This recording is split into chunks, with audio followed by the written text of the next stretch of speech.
Hey everyone, great to see you here on the Deep Dive. Welcome. If you're joining us today, you are in for a really unique and I think maybe the most practical deep dive we've ever done.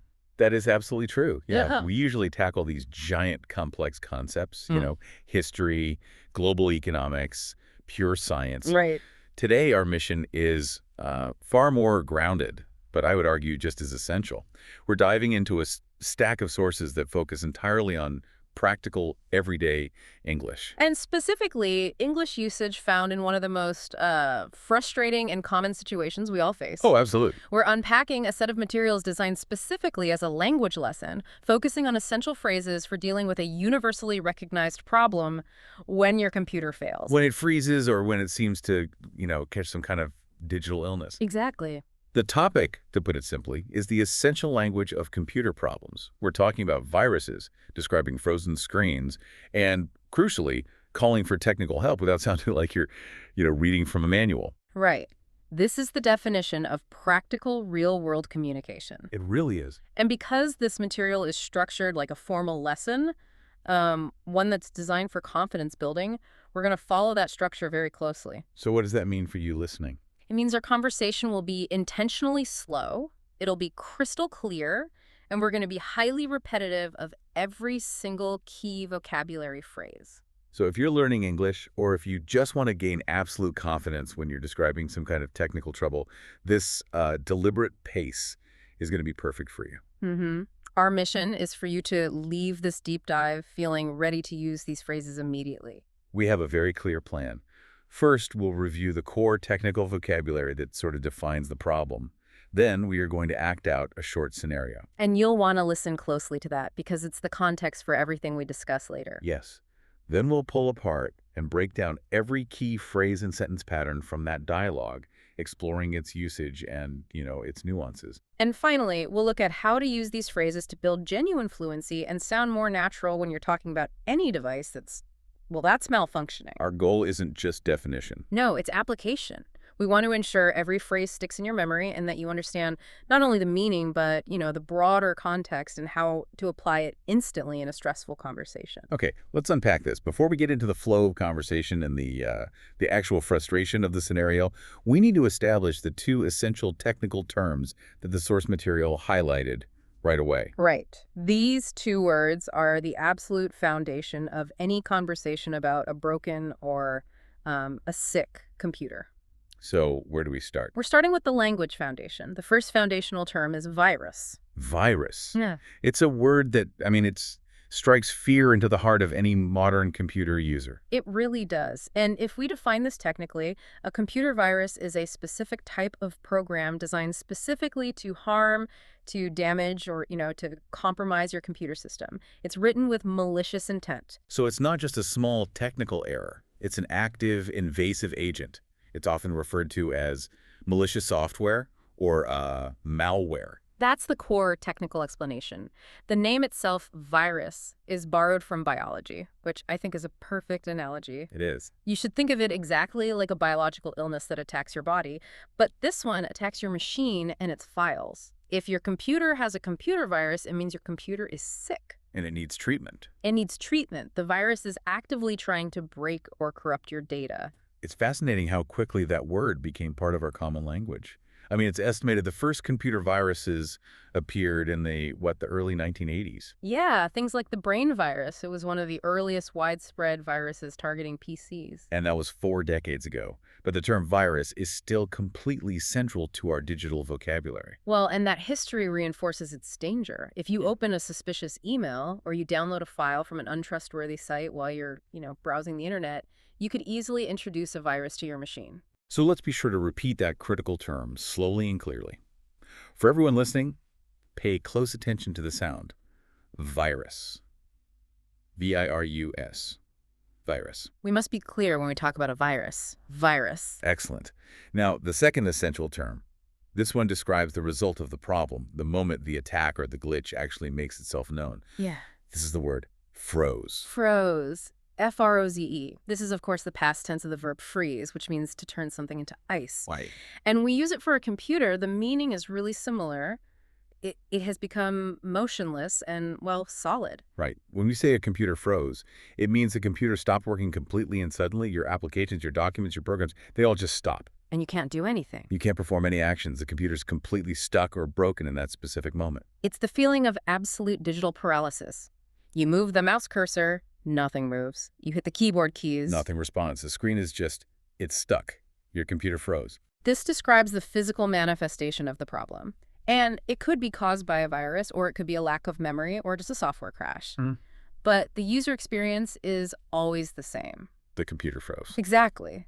A strong application example would be, recounting the moment the interruption occurred. I was just finishing the final paragraph of my major report, and suddenly the entire system froze. And the work is immediately interrupted. Because the computer froze. This is such a high-stress moment. You see that stuck screen and you immediately think, I have lost all my work. Because my computer froze. Yeah. So let's make sure we repeat this one slowly and clearly, and let's really focus on the past tense. Froze. F-R-O-Z-E. My computer froze. The screen froze. Yeah. Froze. It's the sound of disaster. So we have the two basics, virus, the malicious agent, and froze, the paralyzed state of the machine. Okay. Now that we have those two foundational words in our mental toolbox, we're going to move into the scene setup. This is where we hear the words used in a real short conversation. We're going to act out the dialogue from the source material. Listen very closely, as this brief exchange is the context for all the key phrases we're going to study in depth. And we'll enact this very slowly, focusing on crystal clear pronunciation, rhythm, and clear emphasis for you, the language learner. This scenario involves a frustrated user whose PC is acting up, and they're calling for help from a technically skilled colleague, Samuel. Pay attention to the natural frustration in my voice. Okay, I'm ready. I'll be Samuel. Speaking very slowly and with genuine mild frustration. Oh, great. The stupid computer froze again. That's the third time it's done that today. Hey, Samuel, can you come take a look at my PC? Playing Samuel, responding calmly and professionally. Just give me a second, I'll be right up. It's acting up again. It must have a virus or something. I can't get anything done while it keeps stopping. As Samuel, returning after running a diagnosis. Okay, I ran a quick virus scan. And it turns out that you have a lot of infected files. Well, but I'm quite careful when I'm browsing the internet. I have no idea how I could have picked up a virus. Well, you have to make sure your antivirus software is updated regularly. Yours wasn't up to date. That's why the new virus slipped past the old protection. Okay, that makes sense. Anything else I should do? Yeah, just try not to kick or hit the computer while you're waiting for the programs to load. A little embarrassed. Yeah, sorry about that. It just gets so frustrating when it froze. Wow. That is a very common, deeply relatable, and wonderfully compact scenario. Right. We heard the foundational words like froze and virus, but we also heard the critical reporting phrases like infected files, the natural description acting up. And those essential, technical, help coordination phrases. Exactly. We need to dissect every one of those right now, one by one. Notice how much language we use simply to talk about a broken machine. That short exchange is just loaded with essential conversational tools. Moving forward, we're now in the section we call language takeaways. This is where we pull out the critical terms that explain what went wrong after Samuel ran his diagnostic scan and reported the results. Right. This is the precise language you need when you're discussing the technical status of a digital sickness. We have two phrases here that are absolutely essential for detailed reporting. And the first one is infected file. This is much more specific than just saying the whole computer is sick. That's right. Infected file. Infected file. Listen carefully to the pronunciation of infected. An infected file. An infected file is defined as a specific document, a picture, a program, or a piece of data on your computer that contains a virus. It has been compromised. Exactly. It has been compromised by that malicious program we defined earlier. The source material is wise to clarify this distinction, and this is where we get the deep dive nuance. In the early days of viruses, the whole hard drive was compromised. Sure. Now, technicians speak in more surgical terms. It's not always the entire computer that is sick, but specific documents or programs that are now carrying the virus. That is a crucial distinction. When you talk to a good technician, they won't just say the computer is sick. They'll give you a specific count. You have 5 infected files. Or the report file itself has become an infected file. Right, and this directs the cleanup and potentially limits the damage. So let's dedicate some time to application examples to make this terminology stick. This phrase is all about loss and damage. For instance, you could say, I spent 3 days working on that spreadsheet, but I lost my report because the document became an infected file and had to be erased by the antivirus software. Oh, that's a painful one. Or describing the text findings. Samuel's scan worked perfectly. He found 3 infected files hidden in my downloads folder. Which is why my computer was running so incredibly slowly. Yes, that's a perfect example. So let's repeat that key term slowly and clearly. Infected file. infectedfile. Infected file. Remember to stress that fectant syllable, infected file. Now, let's expand that technical understanding by looking at a related term we briefly touched on. Corrupt file. This is where the nuance is really critical for a language learner. Okay, so if a file is infected, it has a virus. If a file is corrupt, what does that mean for me, the user? A corrupt file is a damaged or broken file that you simply can't open anymore. The data inside is scrambled or missing. It might be due to a virus. Or it might be because the computer suddenly froze while the file was being saved. Exactly, that's the key difference. An infected file might be recoverable after the virus is removed and the file is cleaned, but a corrupt file often means the data is permanently lost. It's broken beyond repair. So, to use an analogy, an infected file is sick. And a corrupt file is dead. That's a very clear way to put it. So if my computer froze repeatedly while I was transferring photos, I might try to open them later only to find that all the files are corrupt. Not infected, just damaged by the sudden stop. And understanding that difference between a virus, an infected file, and a corrupt file is essential for accurately reporting the problem to the technical support team. Perfect. The second key phrase in this section explains the cause of the infection. And this phrase is useful in every area of life, not just technology. It is not up to date. Not up to date. Not up to date. This is a 4-word phrase that means something lacks the most recent information, the most current version, or the latest necessary revisions.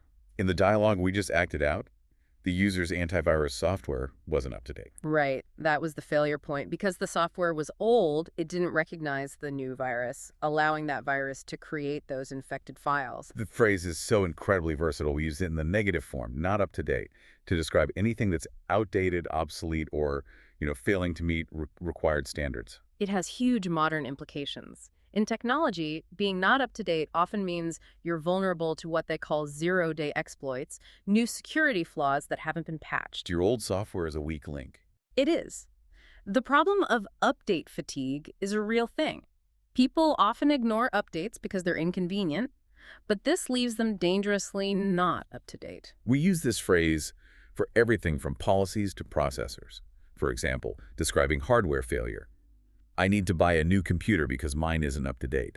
The processor is too slow and it can't run the new operating system. Or we use it outside of technology completely. I can't find the street for the restaurant. Are you sure this neighborhood map is up to date? I think the roads have changed since this was printed. The information, whether it's digital software or a physical map, is obsolete. It is not up to date. And, crucially, the source also highlights how this can be used positively. Simply up to date. This is when we're emphasizing that the information or software is current, precise, and protected. So if I just finished revising a critical document, I could confidently say, Sarah has just finished compiling the quarterly reports, and all the financial information is absolutely up to date. Meaning it's current and correct.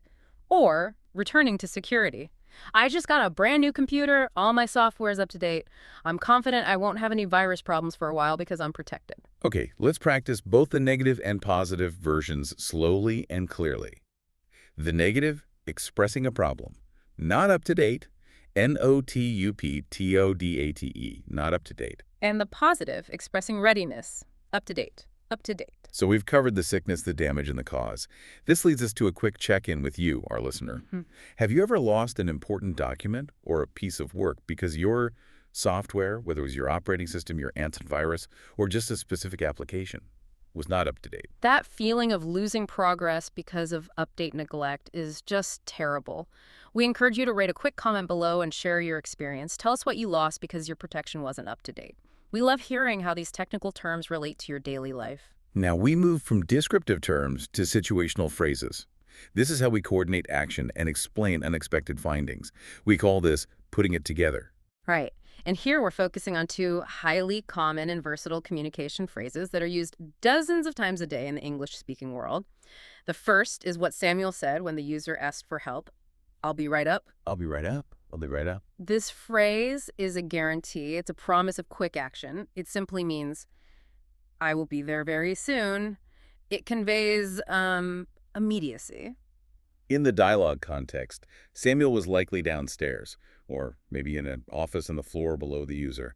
Just give me a second, I'll be right up. He's confirming he is moving from a lower place to a higher place instantly. This is the default structure when you're moving upward. However, the source material correctly shows us how extremely versatile this phrase pattern is. We can substitute the final word depending on the destination. Okay, so the first variation is for general proximity, used for any location nearby. I'll be right there. Exactly. If you're just a short walk away, maybe in the next cubicle or across the street, you promise a quick arrival by saying, I'll be right there. For example, can you help me with my computer? I'm in the next office. I'll be right there. It communicates speed and certainty. The second variation is the exact opposite of the original. I'll be right down. This is used when moving from a higher place to a lower place. Say, coming downstairs from your apartment or office. Come downstairs, dinner is ready. I'll be right down. You're confirming that you are leaving your current high location immediately. And the third variation is essential for leaving a closed space. I'll be right out. Meaning you're leaving the room or the enclosed space you're currently in immediately. This is often used when a space is shared or in high demand. Which leads directly to that highly relatable anecdote the source shared, which helps cement this usage. Imagine two siblings, Leo and Maya, and Leo needs the bathroom urgently. A classic scenario. Leo knocks urgently on the door. Maya shouts back, just a minute, I'll be right out. It's a promise that she will exit the closed space immediately, allowing the other person to come in. That simple scenario highlights how perfectly natural and common this phrase is in everyday life, far beyond just technical help. It's a great example of an idiom that is simple to understand but critical to fluency. Let's practice all three variations slowly, ensuring the learner can differentiate them based on direction. Okay, starting with the original. I'll be right up. I'll B-E-R-I-G-H-T-U-P. I'll be right up. Now moving away. I'll be right there. I'll be right there. Now moving downward. I'll be right down. I'll be right down. And finally, moving out of an enclosed area. I'll be right out. I'll be right out. Excellent communication tools for promising immediate presence. Okay, our second key phrase in this section is the one Samuel used to introduce his discovery, the result of his investigation. It turns out that. It turns out that. It turns out that. This is a fantastic rhetorical phrase because it allows us to introduce a newly discovered piece of information or, a surprising conclusion that was found only after some form of investigation. Like the virus scan, this phrase manages expectation. Samuel didn't just state the problem dryly. He introduced the finding by saying, it turns out that you have a lot of infected files. The scan revealed the unexpected truth. It's the linguistic equivalent of a dramatic reveal, it says. I searched, and this is what I found. We use this structure whenever we report something surprising or a conclusion based on new evidence. For instance, outside of the tech world, imagine a situation where a colleague, Frank, didn't arrive at the office. You could say, Frank didn't come to work today and we were worried, but it turns out that he was sick with the flu and simply forgot to call in. The sickness was the discovered result. Or consider a seemingly impossible puzzle. You work on it for hours and then the solution just clicks. You could tell your friend. I couldn't solve the geometry problem for 2 hours, but then it turns out that I was using the wrong formula for the volume. And we can use the slightly more dramatic example provided in the source material, which shows a significant life-changing discovery. I was feeling really tired and sick recently. I couldn't figure out why. But after visiting the doctor, it turns out that I was pregnant. Yes, and as the original lesson clarified, that's a hypothetical. But it's a very effective illustration of the function of the phrase. You found an unexpected conclusion. It is a powerful phrase for introducing factual, sometimes shocking, information. Let's focus on the pace for this one, as it's a rhythm you really need to master. It turns out that ITGURNSOUTTHAT. It turns out that. It introduces certainty to the unknown. It turns out that the problem wasn't the hardware at all. That's a smooth transition. And if you are finding this breakdown useful, if the slowness and the repetition are helping these phrases stick in your memory, please take a moment right now to hit that like button and subscribe. It really helps us know we're on the right track, and it ensures you don't miss our next deep dive. We appreciate your support as we take these slow, deep dives into practical language. We want to make sure you're confident enough to use these phrases immediately. Okay, we've now covered the definition of the problem, the diagnosis, and how to coordinate help. Right. So now let's talk about sounding more native and natural, the fluency builder section.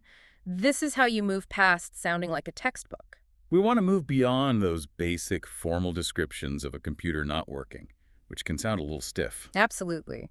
The key fluency phrase here is the one the user used to describe the computer's behavior before Samuel ran the scan: acting up. Acting up. Acting up. It's acting up again. Many language learners, when faced with a poorly working device, might correctly say things like, his computer was acting strangely, or his computer isn't working properly. And those phrases are perfectly fine. They communicate the idea clearly. They do, but the native speaker preference, the conversational improvement, is definitely acting up. It just sounds much more natural and casual when describing a malfunctioning device or even general bad behavior. So when something is acting up, it's behaving badly or malfunctioning in an inconsistent way. Exactly. It's not totally broken yet. It still works sometimes, but it's definitely not working as consistently or reliably as it should. It implies a sporadic frustration. This phrase is so useful because we can use it for anything that malfunctions or even anything that behaves badly, not just computers. I have a question for you, though. I often use the word malfunctioning. Is acting up truly interchangeable? Or does it imply a specific, less severe and more inconsistent level of frustration that malfunctioning doesn't capture? That is an excellent point. Malfunctioning often implies an immediate internal mechanical failure, a total stop. Acting up is softer. It suggests unpredictable, irritating behavior. Ah, I see. For example, if a child is screaming and not listening, you say the child is acting up, not malfunctioning. It captures that sense of annoying inconsistency perfectly. That clarifies the nuance perfectly. So let's look at the source's examples, extending beyond just the computer. Back to the computer. Samuel, fix your computer. It shouldn't act up anymore now that the infected files are gone. We're confident the bad behavior is over. And applied to household items. This TV is always acting up. The color flickers, the sound cuts out, and sometimes it just turns itself off. I definitely need to buy a new one. And a very common application is automotive trouble. When the weather is below freezing, my car often acts up. Sometimes the engine starts. Sometimes it just clicks. We can even apply it to people or pets, as you mentioned. If a dog is digging holes in the yard and barking all night, you can say, my dog has been acting up ever since we moved house. It describes inconsistent, frustrating, and sometimes rebellious behavior perfectly. Let's repeat this phrase slowly and clearly. Acting up. A-C-T-I-N-G-U-P. Acting up. This is your fluency booster for describing technical or behavioral issues. Acting up. Now let's use this opportunity to quickly clarify the other practical computer terms from the source material to sort of round out the technical conversation. These are the supporting vocabulary items from the dialogue. First, let's revisit the action the user was performing that might have led to them picking up the virus. That was browsing the internet. Or its casual synonym, surfing the net. Right. This simply means looking for information, reading, watching videos, or just spending time online. An example provided was, I didn't get anything productive done at work today. I was browsing the internet all afternoon instead of working on my urgent report. And connecting it back to security. It's important to practice safe habits and keep your sensitive information safe when you are browsing the internet. This is the common action that introduces the risk of a virus or an infected file. Okay, next, the action that was requested of Samuel when the computer froze. Take a look at. This is a casual, conversational way of saying to revise, to examine, or to assess. You are asking someone to perform a quick review or assessment of the situation or the item. For instance, outside of tech, if you get an unexpectedly high bill. Take a look at this bill, please. It's so expensive. Are they charging us correctly for the electricity usage? Or in a professional context, take a look at these reports after they've been edited to make sure they are grammatically correct and the data is up to date. It's a low-pressure invitation to examine something. We also heard about the specific person involved. Samuel, in this case, is the computer tech. A computer tech is the specific professional you rely on. They're the specialist in a company or a repair shop who fixes computer problems. They are the person you call when your machine froze or when it turns out that you have an infected file. And finally, a piece of hardware we referenced, the monitor. The monitor is simply the physical computer screen. It's what you look at, and it's the place where you see that terrible moment when your computer froze. We've covered all the components now, from the technical sickness, the virus and infected file, to the behavior acting up, and the required help phrases like, I'll be right up. This is the perfect moment to synthesize everything we have learned in one final context. The source material included a quick anecdote where the host realized their personal computer was also demonstrating erratic problems. Yes, turning on and then suddenly shutting down by itself multiple times a day. That specific inconsistent behavior is the textbook definition of a machine that is acting up. It is. Exactly. And even after running a scan, which initially showed no problem, the crucial question arose, well, maybe your antivirus software isn't up to date. And that lack of current protection was the suspected culprit. Right. And what was the immediate action? To call Samuel the computer tech and ask him to take a look.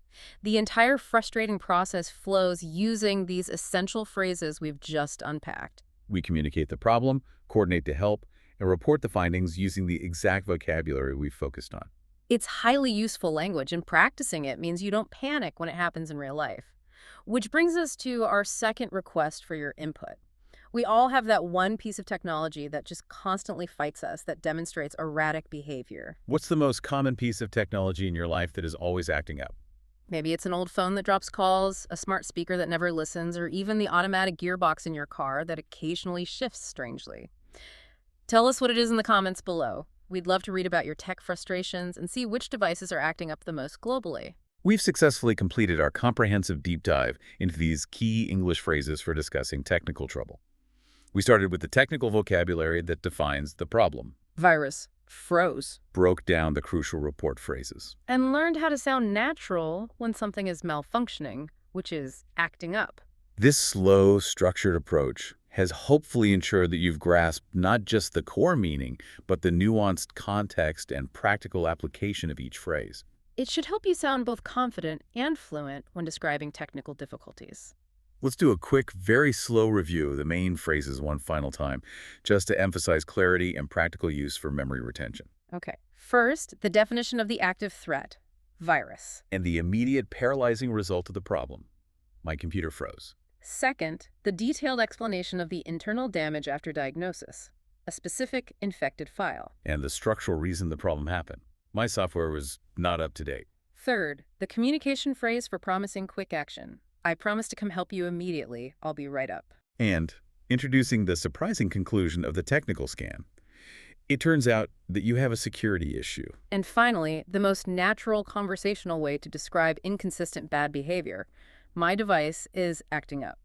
That was a perfect recap. The source material dedicated time to the technical fixes, updating the software, running scans, but also highlighted a more human problem, one that the technical terms don't cover. Which is? The sheer frustration that leads people to consider physically kicking or hitting the computer monitor. Right. This is a crucial link between the technical and the emotional, and it raises an important question for you, the learner, to consider as you practice this vocabulary. In the digital world, is the greatest danger the technical threat itself, the virus that attacks the system? Or is it the human element, our impatience, our failure to ensure our protection is up to date, or our physical reaction when the machine suddenly froze?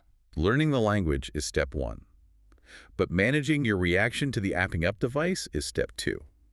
What is your first line of defense against tech frustration? It's something to think about as you integrate this new language. We encourage you to immediately try using these new phrases, especially the Fluency Builder, acting up when you're discussing computers or any malfunctioning items with your friends or colleagues. Practice makes fluent. Thank you so much for joining us for this deep dive. If you enjoyed learning these useful everyday phrases and found this slow, detailed review helpful for your confidence, please remember to like the video and subscribe. We'll see you next time.